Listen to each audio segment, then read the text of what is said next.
glad to be here to do this presentation to talk about microperimetry, which I think is a very important tool and is going to be an increasingly important, vital tool for clinical care, but research as well. Because what's really cool about the new device is an active retinal tract and a good fundus image. You can do much more reliable longitudinal testing over time.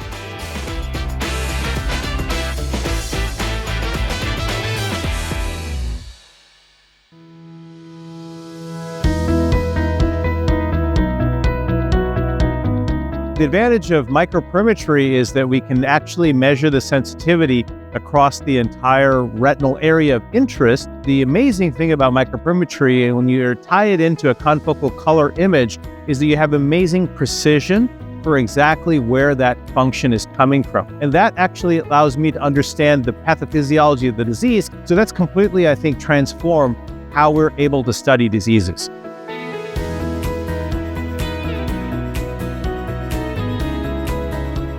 There's been a dramatic rise in microperimetry publications, presentations, and the like.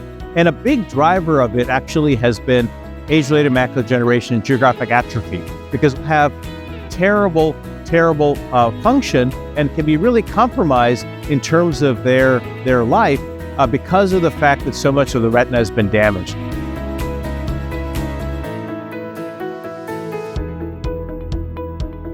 You can imagine that one could use an AI tied to OCT or maybe other imaging and connect it to microperimetry in a few test locations to understand the relationship between structure and function at that location.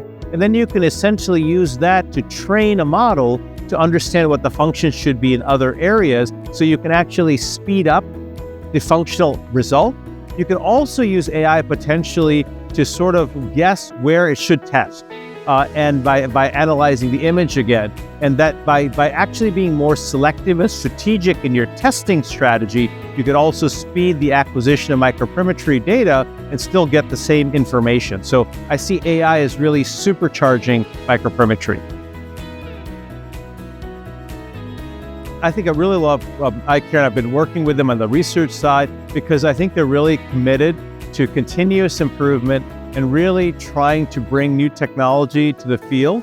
And also, I really appreciate their passion for actually tying function to structure. I appreciate their collaborative nature and wanting to do the science and the research to back up what we do, because that's what we really need as clinicians. We need to be practicing evidence-based medicine.